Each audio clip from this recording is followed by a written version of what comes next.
할렐루야. 우리 함께 나눌 말씀은 구약성경 민수기 6장 22절에서 27절까지 말씀입니다. 구약성경 민수기 6장 22절에서 27절까지 말씀, 구약성경 204페이지에 있습니다. 우리 한 절씩 교독하시고 27절은 함께 읽겠습니다. 제가 먼저 읽겠습니다. 네. 여호와께서 모세에게 말씀하여 이르시되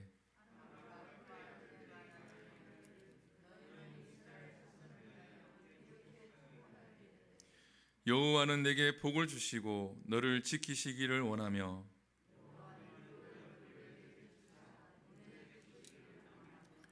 여호와는 그 얼굴을 내게로 향하여 드사 평강 주시기를 원하노라 할지니라 하라. 그들은 이같이 내 이름으로 이스라엘 자손에게 축복할지니 내가 그들에게 복을 주리라. 아멘. 할렐루야. 내 이름으로 축복하라 라는 제목을 가지고 말씀을 함께 나누겠습니다. 제가 늘 강조하는 게 그리스도의 삶을 많이 강조를 하다 보니까 복에 대해서 많이 이렇게 설교를 하지 않은 것 같아서 한 주간 동안 복에 대해서 묵상을 하면서 하나님이 주시는 복은 어떤 것이 있을까라고 이렇게 묵상하고 성경을 읽다 보니까 축복 말씀 중에 대표적인 말씀이 바로 민수기 6장 22절에서 27절까지 말씀입니다. 보통 아론의 축복이라고 우리가 많이들 알려져 있고 많이들 묵상하는 말씀이기도 합니다. 오늘 우리가 말씀을 나누기 전에 한 사람을 소개할까 합니다. 우리가 잘 알고 있는 유명한 부흥 목사님이시죠. 스펄즈 목사님이라고 여러분들 한 번쯤은 이름을 들어보셨을 겁니다. 그 스펄즈 목사님이 자기와 함께하는 제자들과 길을 가다가 어느 마을에 들어갔을 때에 지붕 위에 있는 바람개비를 보게 되어집니다. 근데 그 바람개비에 보면은 하나의 글귀가 이렇게 적혀 있었습니다. 그 글귀가 뭐냐 하면 하나님은 사랑이라. 그 바람개비가 이렇게 있는데 이 바람개비의 글귀가 하나님은 사랑이라 라고 이렇게 적혀 있었던 거죠.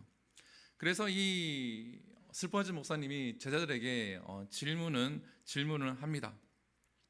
어떻게 질문을 하냐 그러면서 그 바람개비를 가리켜서 너는 하나님의 사랑은 변하지 않는다고 생각하느냐 아니면 하나님의 사랑이 변한다고 생각하느냐 이렇게 물었습니다.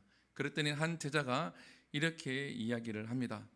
하나님의 사랑은 변하지 않습니다. 하나님의 사랑은 바람이 왼쪽에서 불든 오른쪽에서 불든 강한 바람이든 약한 바람이든 어떠한 바람이 불더라도 하나님의 사랑은 변하지 않습니다 라고 이렇게 답을 합니다. 그리고 다른 제자에게 또 묻습니다. 너는 어떻게 생각하느냐 라고 했을 때 그 제자는 이렇게 대답합니다. 하나님의 사랑은 저 바람개비의 축대와 같아서 결단코 변하지 않습니다 라고 대답을 합니다. 그런 것처럼 우리가 잘 아는 것처럼 세 번째 물었을 때 세 번째는 다른 답이 등장을 하죠. 마지막으로 세 번째 제자한테 묻습니다. 너는 어떻게 생각하느냐 라고 했더니 그 제자가 이렇게 대답합니다. 하나님의 사랑은 변덕스럽습니다 라고 대답을 합니다. 그래서 스펄즈 목사님과 제자들이 놀라서 목사님이 묻습니다. 너는 왜 그렇게 생각하느냐? 왜 하나님의 사랑이 변덕스럽다고 생각하느냐 라고 했을 때 이렇게 그 제자가 이야기합니다. 하나님의 사랑이 바람처럼 변덕스러운 것은 제가 바람처럼 변덕스러운 사람이기 때문입니다. 하나님은 변덕스러운 바람을 사랑하기 위하여서 스스로 변덕스러운 부분이 되셨습니다. 이 이야기의 주제가 무엇입니까? 하나님의 사랑은 변하지 않는다라는 거죠. 여러분 이렇게 생각할 수도 있죠. 목사님이 지금 축복에 대해서 이야기하고 설교하려고 하는데 왜 하나님의 사랑을 이야기를 할까라는 거죠. 오늘 본문을 보게 되어지면 하나님의 사랑이 많이 묻어나 있고 그 사랑을 토대로 해서 하나님이 우리를 이스라엘 백성들을 축복을 하신다라는 겁니다.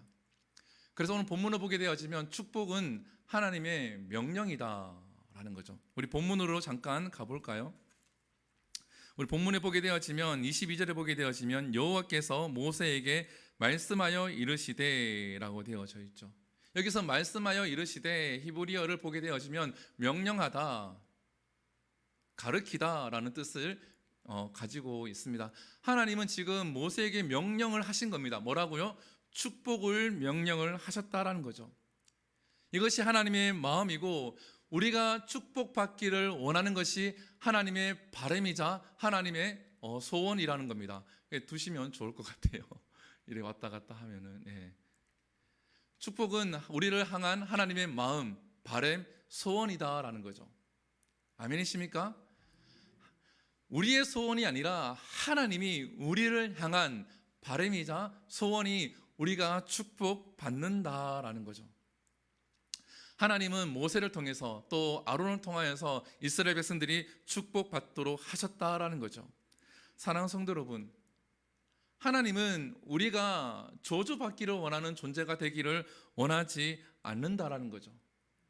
바꾸어 얘기하게 되면 그럼 축복은 어디서부터 오는 걸까? 우리가 생각을 해보아야 되죠. 여러분, 세상 사람들 보면은 복을 받는 사람들이 있죠. 그죠? 하나님을 믿지 않지만 복을 받으며 살아가는 사람들이 있습니다. 세상의 기준에 의해서 돈에 대한 복을 받는 사람이 있을 것이고, 명예에 대한 복을 받는 사람이 있을 것이고, 건강에 대한 복을 받는 사람이 있을 것이고, 사람에 대한 복을 받는 사람이 있다는 거죠. 세상의 기준에 의해서 세상 사람들도 저 사람은 복 받았어 라고 이야기하는 기준을 보게 되어지면 많은 사람들이 그 복을 누리며 살아가고 있다는 거죠. 그러면 복이라는 것은 어디로부터 오는 것일까? 우리가 생각해 봐야 한다는 겁니다.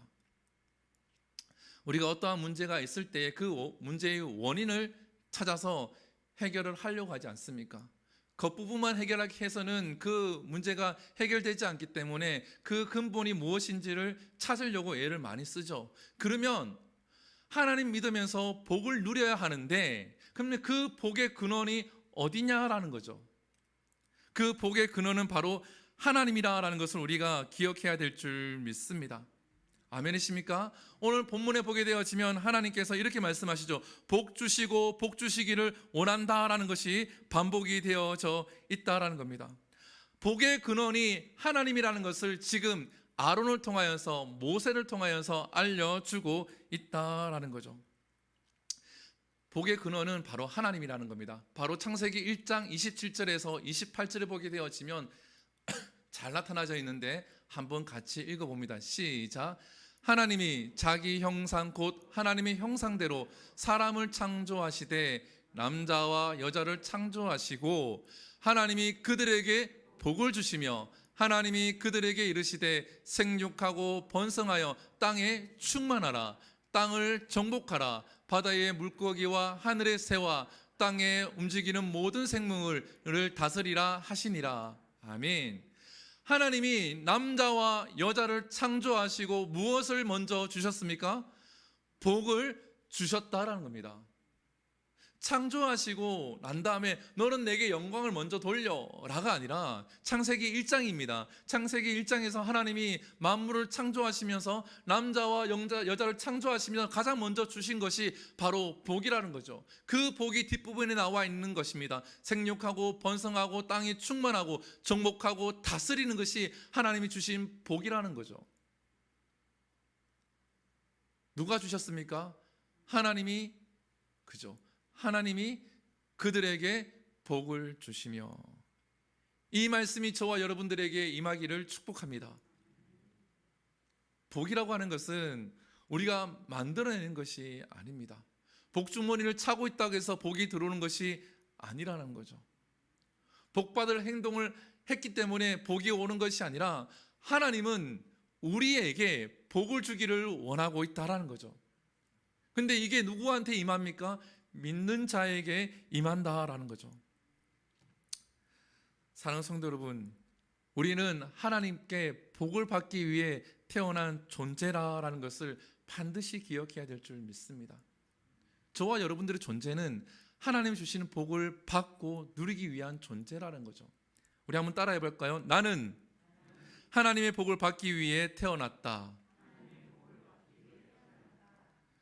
나는 하나님의 복을 받기 위해 태어났다. 왜 태어났니? 그러면 어떻게 되죠?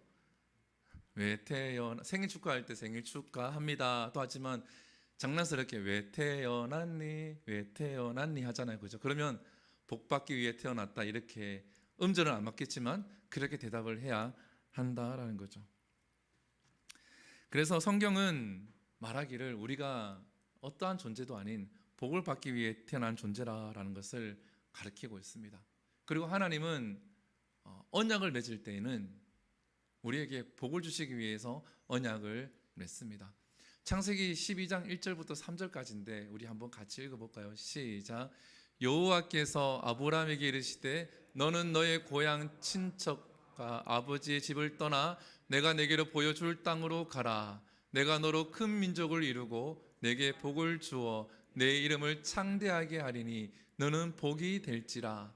너를 축복하는 자에게는 내가 복을 내리고 너를 저주하는 자에게는 내가 저주하리니 땅의 모든 족속이 너로 말미암아 복을 얻을 것이라 하신지라. 아멘. 뭐라고 이야기하십니까? 하나님께서 아브라함을 부르실 때에도 무엇을 주십니까? 복을 주시죠. 하나님이 저와 여러분들을 하나님의 백성으로 불렀을 때는 무엇을 주기를 원하십니까?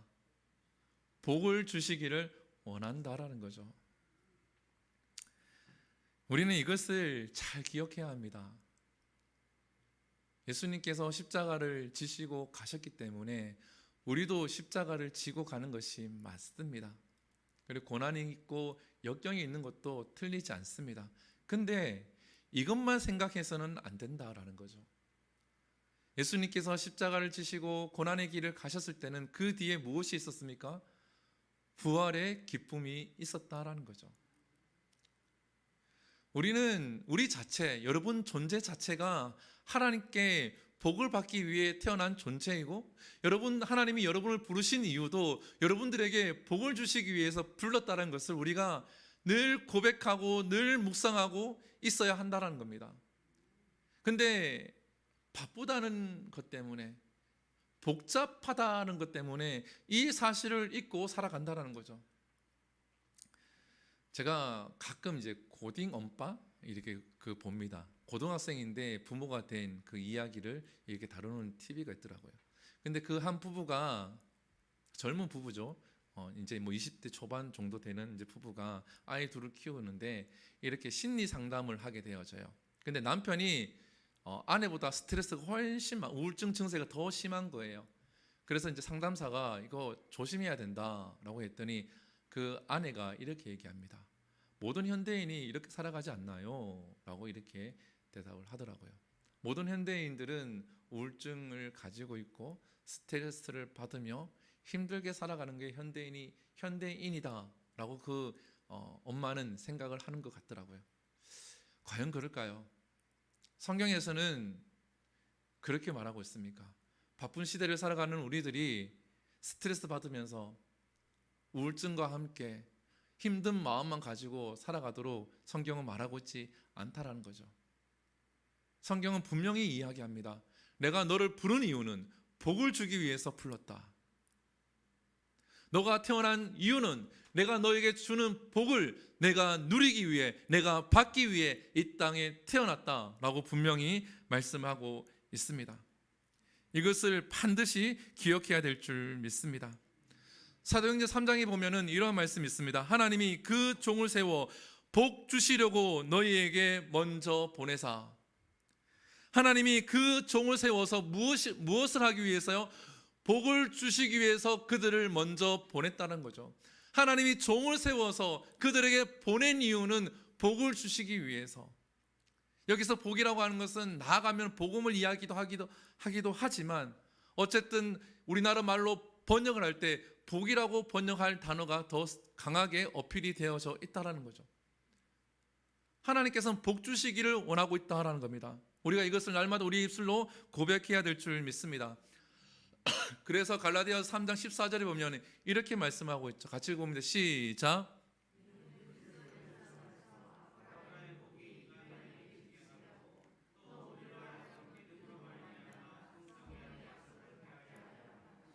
아멘. 아브라함이 복을 받았습니다. 그리고 그래서 예수 안에서 그 복이 어디에게 미친다고요? 이방인에게 미친다. 우리에게 미친다라는 거죠. 아브라함이 받았던 복이 우리에게 임할 줄 믿습니다. 여러분, 성경을 창세기 12장부터 가만히 읽어보십시오.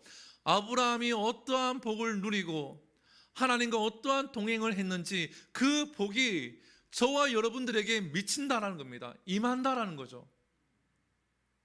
이것을 사모해야 될 줄 믿습니다. 이것을 날마다 우리가 입술로 고백하며 성경을 읽을 때에 하나님의 그 복이 우리에게 임한다라는 거죠.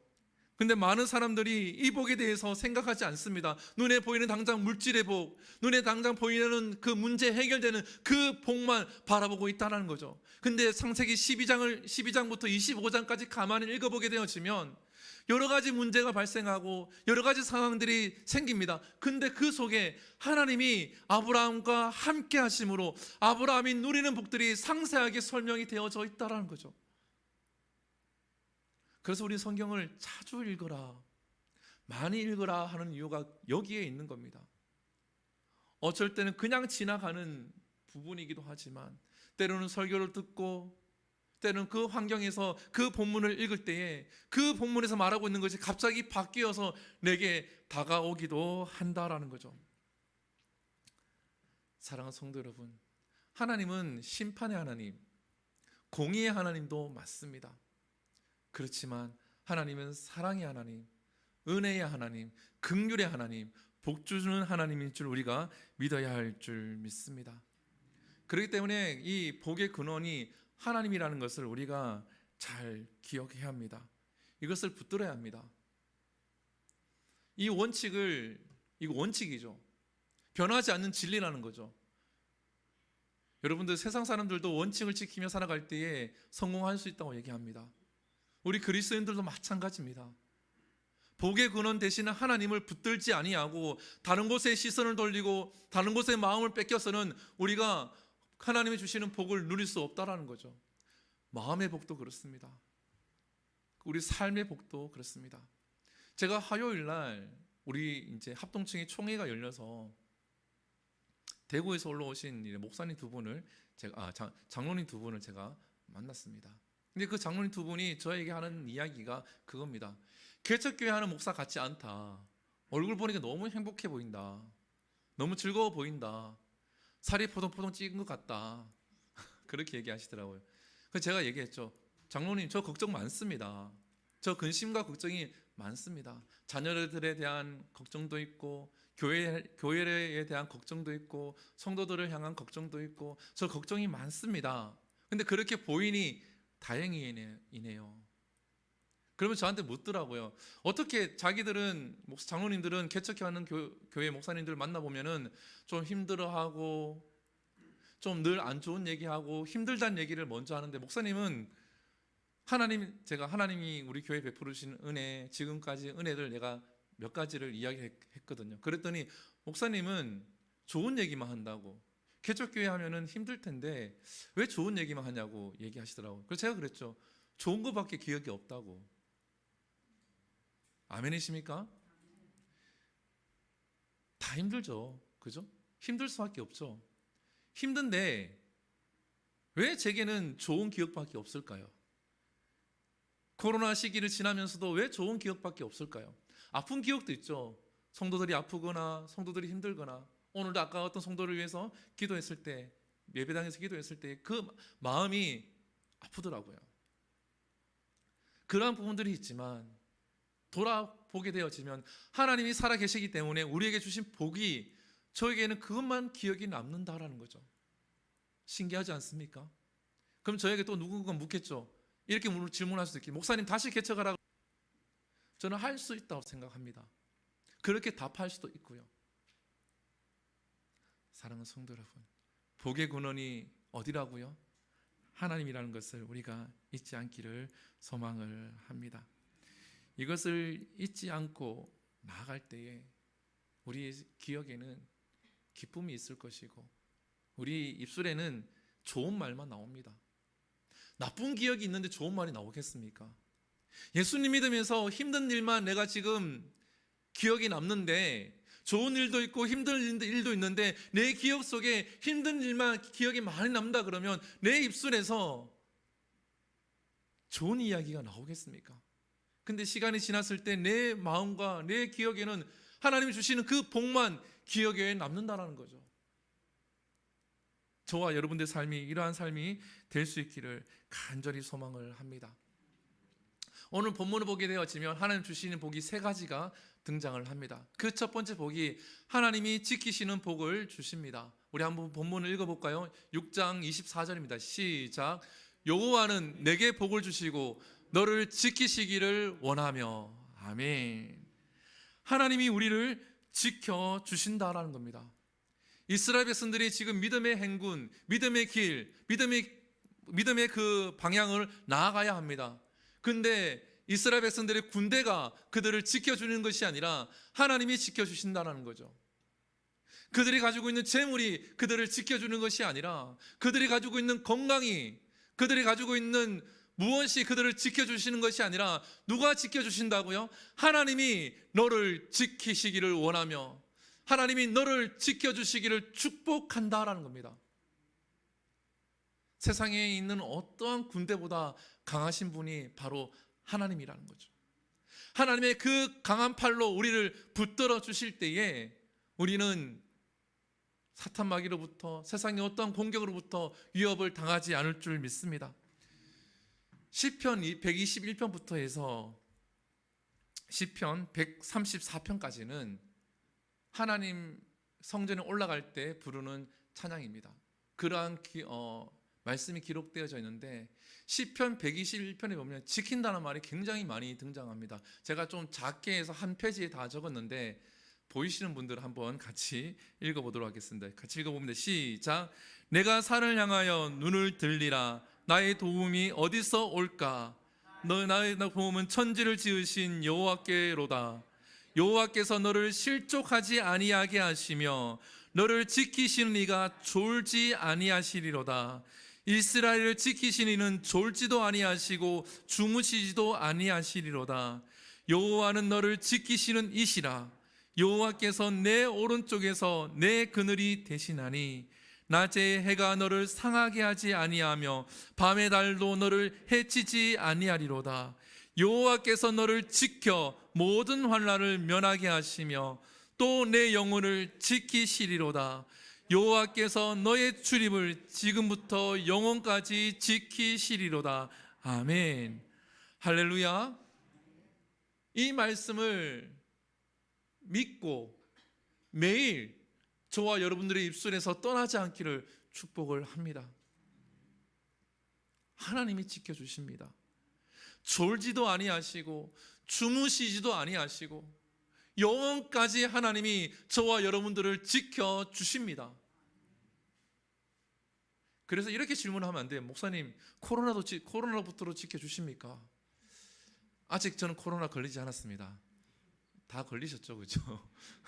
슈퍼 면역자가 아니라 많이 조심을 해서 그런데 그렇게 질문하는 것이 아니라 하나님이 우리의 영혼과 우리의 마음과 우리의 삶을 지켜주신다는 거죠.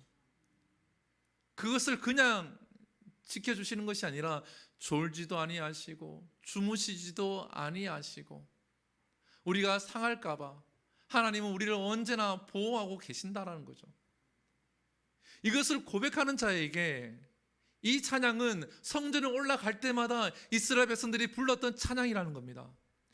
바꾸어 얘기하면 이스라엘 백성들은 날마다 이 고백을 했다라는 거예요.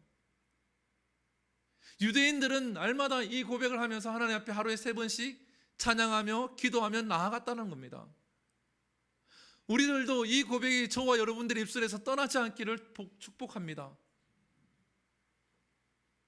하나님은 우리를 지켜주시기를 원하십니다. 아멘이십니까? 둘째는 하나님이 우리에게 은혜를 베풀어 주십니다. 오늘 본문 25절인데요. 같이 읽어볼까요? 시작. 여호와는 그의 얼굴을 내게 비추사 은혜 베푸시기를 원하며. 아멘. 하나님은 여기서 얼굴을 비춘다라는 말은 뭐냐 하면 얼굴을 드신다, 우리를 향하여서 얼굴을 내미신다라는 겁니다. 우리에게 얼굴을 드시고 우리를 향하여서 바라보신다라는 거죠. 근데 그 얼굴이 환한 얼굴이거나 성인한 얼굴이거나 지켜보기 위해서 잘못을 찾아내기 위해서 보는 그런 얼굴이 아니라 우리를 사랑하기 때문에 부모가 아기를 바라보듯이 부모가 자녀를 바라보는 그러한 마음으로 그 얼굴을 드시고 우리에게 은혜를 베풀어 주신다는 거죠. 얼마나 감사합니까? 사람과 관계에서 아무리 사이가 좋다고 할지라도 뭐 하나 틀어지면 어떻게 됩니까? 얼굴색부터 변하게 되어집니다. 달라지죠, 그죠? 아무리 잘 지내더라도 이해관계가 맞지 않거나 그 사람이 내게 어떠한 잘못을 하게 되어지면 내 얼굴이 먼저 변하든 상대방 얼굴이 먼저 변하게 되어집니다. 그래서 우리가 상처를 받잖아요. 그래서 우리 마음이 힘들어지는 거잖아요. 왜 나에게 저러지? 나는 아무런 잘못도 하지 않았는데 왜 남편은, 왜 아내는, 왜 자녀는 내게 왜 그럴까? 왜 상사는, 왜 같은 동료는, 왜 지체는 나에게 저런 말을 할까? 이러한 생각부터 하게 되어진다는 거죠. 근데 하나님은 우리가 어떠한 말을 하든 우리가 어떠한 행동을 하든지 간에 하나님은 우리에게 은혜 베푸기를 원한다라는 거죠. 하나님의 얼굴은 변하지 않는 줄 믿습니다. 아멘이십니까? 사랑하는 그 얼굴, 나를 바라볼 때 사랑하는 얼굴로 바라보시는 그 얼굴색이 변하지 않는다라는 거죠. 그래서 우리가 사람을 보면 실망할 수밖에 없는 겁니다. 사람을 보면 우리가 낙심할 수밖에 없는 거예요. 그래서 제가 얘기하잖아요. 목사를 바라보지 말라고. 목사를 보게 되어지면 실망할 수밖에 없다는 거죠. 제가 얼마나 부족한 존재입니까? 저를 바라보면 실망할 수밖에 없습니다. 근데 저를 바라보는 것이 아니라 교회 생활할 때, 신앙생활 할 때 목사를 바라보는 것이 아니라 목사 위에 있는, 목사 뒤에 있는 하나님을 바라봐야 한다는 거죠. 하나님은 변하지 않으시거든요. 여러분들이 하나님을 바라보면서 기도할 때 저 또한 변하지 않는 사람이 될 줄 믿습니다. 제가 큰 교회들을 섬기면서 여러 목사님을 이렇게 경험하면서 다짐하는 것들이 몇 가지가 있습니다. 금요철야 때나 수요예배 때 나오신 분들은 들었겠지만 이번 총회 때에 가장 핫한 이슈가 뭐냐 하면 바로 정년 연장이었어요. 정년을 연장하는 것. 70세에서 73세로 연장하는 겁니다. 만으로 73세이기 때문에 74세까지 목회를 할 수 있다는 거죠. 근데 그 연장하려고 하는 이유를 대는 목사님이 나오셨는데 그 이야기를 들으면서 제가 많이 하나님 앞에서 마음 아파하며 기도했습니다. 그 목사님 이야기가 뭔지 아십니까? 자기가 개척할 때 전 재산을 다 바쳐서 개척했는데 지금 은퇴할 때가 되었는데 자기 노후를 준비하지 못했다는 거죠. 그래서 지금 내가 이 교회를 은퇴하게 되어지면 내 노후가 없기 때문에 3년을 더 해야 된다는 거죠. 저는 그 이야기를 들으면서 마음이 너무 아팠어요. 지금도 개척교회를 해서 노후가 다 되어졌는데 노후 준비가 안 되어진 교회가 많이 있습니다. 그리고 작은 교회인데 담임 목사가 없는 교회도 많이 있습니다. 근데 그 교회들 어떻게 되는지 아십니까? 제가 낙도 선교를 갔다 왔는데 목사님이 없는 교회는 돌아가면서 목사님이 와서 목회를 담당하고 계시고 은퇴할 나이가 지났는데도 담임을 하고 있습니다. 합동층 목사님. 왜? 후임자가 안 오니까 자기가 놓아버리면 교회가 없어지기 때문에 노예수도 인정을 하고 있다는 거죠. 근데 지금에 와서 그걸 법을 개정을 하겠다는 거죠. 근데 그 개정하는 방법이 뭐냐 하면 주요 사람들과 함께 의논을 해서 통과되어지면 전령을 연장할 수 있다는 거죠. 제가 어떠한 마음이 든 줄 아십니까? 작은 교회를 위해서 정년을 연장하려고 하는 것이 아니라 큰 교회 목사님들이 이것을 놓기 아까우니까 3년을 더 연장을 하는데 그 방법을 개척교회를 작은 교회를 앞세워서 표를 얻고 나중에 정년을 연장할 때는 교회에서 회의를 해서 정년을 연장하겠다는 거죠. 왜 그렇게 되어집니까? 왜 그렇게 목사님들이 변해지고 욕심이 앞서게 되어집니까? 하나님을 바라보지 않기 때문에 교회가 내 거라고 생각하기 때문에 그러한 일들이 발생한다는 거죠. 명성교회 문제도 마찬가지죠. 그걸 물질로만 보는 것이 아니라 영적으로 봐야 되기도 하지만, 왜 내 욕심이 앞서게 되어지면 그렇게 할 수밖에 없거든요. 아깝거든요. 사랑하는 성도 여러분, 목사를 바라보는 것이 아니라 여러분들이 하나님을 바라볼 때 저 또한 여러분을 바라보는 것이 아니라 하나님을 바라보면서 목회를 할 수 있을 줄 믿습니다. 그리고 세 번째, 하나님 주시는 복은 평강의 복입니다. 우리 함께 읽어볼까요? 26절인데 시작. 여호와는 그 얼굴을 내게로 향하여 드사 평강 주시기를 원하노라 할지나 하라. 아멘. 여기서 평강을 주신다고 할 때 얼굴을 든다라고 하는 것은 앞에서 얼굴을 비춘다라는 것과 다른 의미입니다. 승리를 우리에게 주신다라는 의미를 가지고 있습니다. 여기서 승리라고 하는 것은 세상과 싸워서 이기는 그러한 승리인 것이 아니라 영적인 승리를 이야기를 하는 겁니다. 우리가 마음적으로 승리할 수 있는 그 부분을 이야기를 합니다. 우리가 스스로 세상과 싸워서 어떻게 이깁니까? 근데 이 평강이라고 하는 것은 하나님이 주시는 샬롬의 평강인 줄 믿습니다. 그렇기 때문에 하나님의 얼굴을 드셨을 때에 하나님을 통하여서 우리가 영적인 승리를 하게 되어지고, 하나님이 주시는 그 샬롬과 평강이 우리 가정과 저와 여러분들 삶 가운데 있다라는 거죠. 이걸 누가 주신다고요? 하나님이 주신다. 하나님이 복이고 하나님이 원하신다라는 거죠. 그렇기 때문에 저와 여러분들이 평강을 누리는 것은 하나님이 원하는 거라는 겁니다. 여러분들 마음에 불안함이 있습니까? 여러분 인생을 살아가면서 불안이 계속해서 엄습해오고 있습니까? 그러면 평강의 복을 주시는 그 하나님이 여러분 마음에 근원이 되지 않기 때문이죠. 믿음 생활을 한다고 하는 것은 하나님이 내 가운데 계셔서 그 근원이 하나님이 되어야 한다는 겁니다. 그랬을 때 이 복들이 우리에게 임하게 되어지는 거죠. 나는 왜 복을 못 받나? 내 삶은 왜 맨날 이러한 생각을 가지는 것이 아니라 근본 원인이 어디 있는지를 잘 봐야 한다는 거죠. 우리 가정에는 왜 다른 사람 탓하는 것이 아니라 내 마음을 봐야 한다는 거죠. 그래서 여러분들에게 하나를 제안을 할까 합니다. 역대하 30장 27절인데요. 같이 읽어볼까요? 시작. 그때 제사장들과 레위 사람들이 일어나서 백성들을 위하여 축복하였으니 그 소리가 하늘에서 들리고 그 기도가 여호와의 거룩한 처소 하늘에 이르렀더라. 아멘. 여러분들에게 그래서 내가 몇 가지를 제안할 텐데요. 축복은 모세로부터 오는 것이 아니라 누구요? 제사장들 아론으로부터 왔다라는 거죠. 모세가 이스라엘 전체의 지도자가 맞습니다. 근데 영적 질서는 하나님께서 모세를 통해서 축복을 주신 것이 아니라, 오늘 본문에도 나와 있지만 하나님께서 모세에게 이르시고 모세가 아론과 제사장들에게 일러서 아론과 제사장들이 이스라엘 백성들을 축복을 합니다. 첫 번째 축복을 오는 통로는 바로 목회자를 통하여서, 제사장을 통하여서 오는 것임을 믿어야 할 줄 믿습니다. 그리고 두 번째가 있습니다. 두 번째가 뭐냐 하면 바로 나 자신을 통해서 온다라는 거죠. 가정에서 리더가 누굽니까? 부모가 된다라는 거죠. 그래서 여러분들 자녀를 위해서 여러분들의 입술로 축복을 하십시오.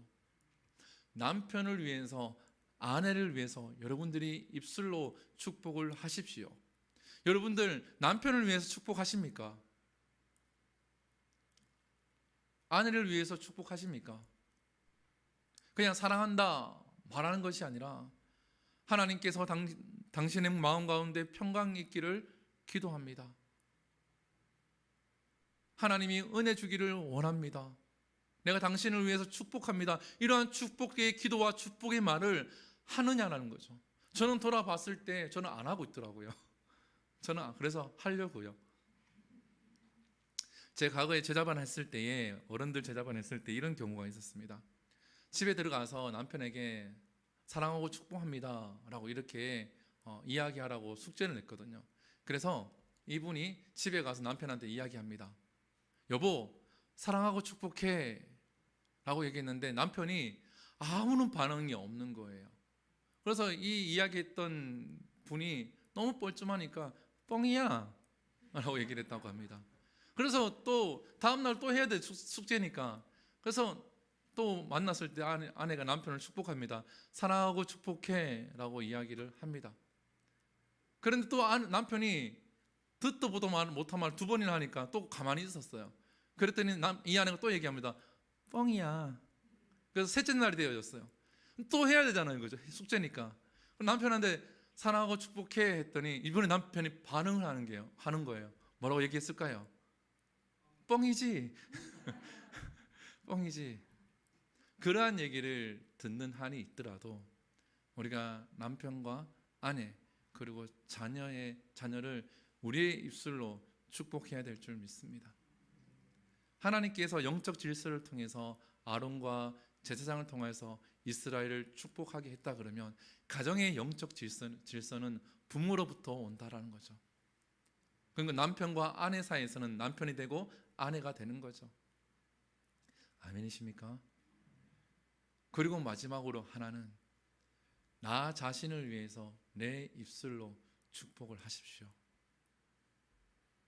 다른 사람을 위해서 축복을 많이 하는데 나 자신을 위해서 축복하지 않으면 안 된다는 거죠. 그래서 또 생각해 봤어요. 저도 내 자신을 위해 축복을 안 하더라고요. 성도들을 위해서 기도는 많이 하지만 나를 위해서 축복한 적은 거의 없더라고요. 그래서 잘 됐다. 이번 기회를 통해서 나를 위해서 축복을 많이 해야 되겠다라는 생각이 들더라고요. 하나님은 나를 축복하기를 원하십니다. 아멘이십니까? 하나님은 나를 부르신 이유는 나에게 복을 주시기 위해서 나를 불렀다라는 거죠. 그래서 내 입술로 나를 축복할 때에 하나님의 그 복의 근원이신 하나님께서 내게 복을 주실 줄 믿습니다.